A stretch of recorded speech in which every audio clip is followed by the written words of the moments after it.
Today we are going to look at this ham broth that's been sitting overnight.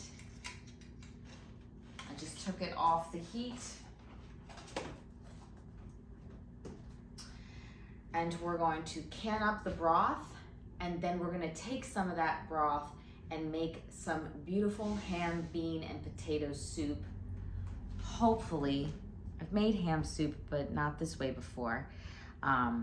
So let's get started. Guys, welcome to my channel, Make It Make. As I always try to encourage you, if you can't get it to make, then make it make. So let's first take a look at this broth. I did add some garlic clove. Some people don't like to put that in their broth because they feel like it gives it a bitter taste, but I'm fine with that. I actually really like it in my broth. So far, it looks really good.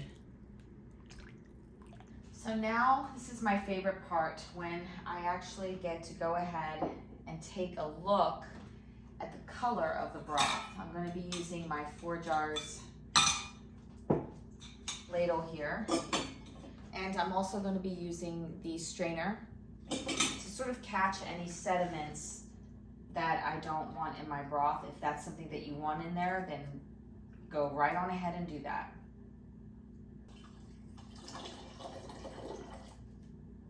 That's a good color.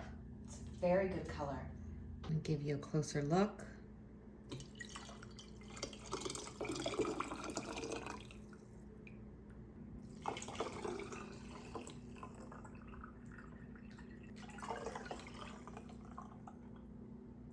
As I've been pouring the broth in my jars, I've kind of been mixing it a little bit.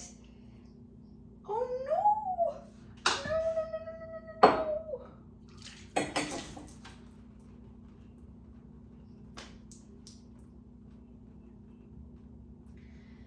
No. This is what happens when you're trying to film and can at the same time.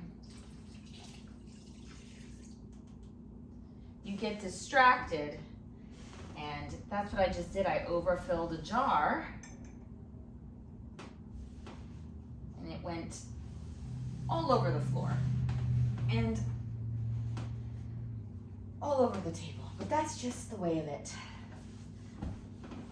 Okay, like I was saying, when I go to get the broth from my roaster here, I'm kind of mixing it up a little bit.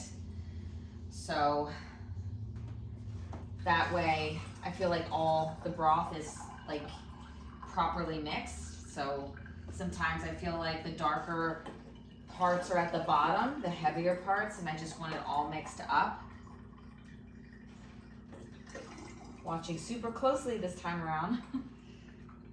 I'll tell you what, if you don't have a gravy spoon, a part of your canning kit or tools, get one, because when you are struggling with your headspace, or not struggling, when you're off on your headspace, a gravy spoon just fits perfectly in a regular mouth and a wide mouth jar, depending on the size.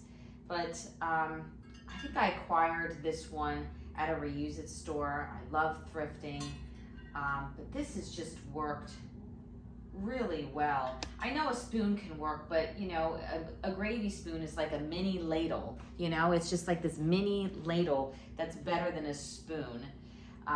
So there's a little tip for you if you need to adjust your headspace and don't want to use a spoon. Now, I find that when I do my broth, and believe me, I make a lot of broth, that it is really helpful to just go over the rims with vinegar, not water. There's something about the vinegar, I don't know what it is. There's just something about it that just really cleans it off.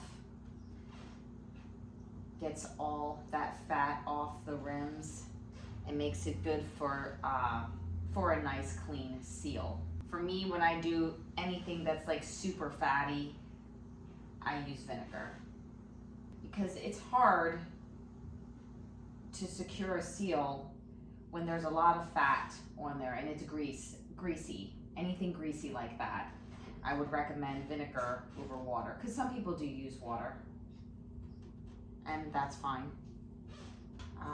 As always, it's part of my job.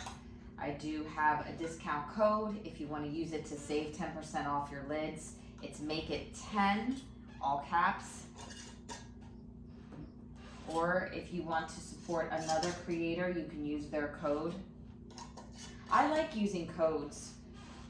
When I want to buy something, I always try to see if there's a creator out there that has a code that I can use for a product that I need. And it's nice to be able to support a creator that you enjoy. Anyway, got that done. And let's see how much broth we have left. I think we have enough for the soup that I want to make, and then we're gonna get into this meat. But before we do anything, let's can up our broth. Quarts are 25 minutes, pints are 20 minutes, 0 to 1,000 feet at 10 pounds of pressure.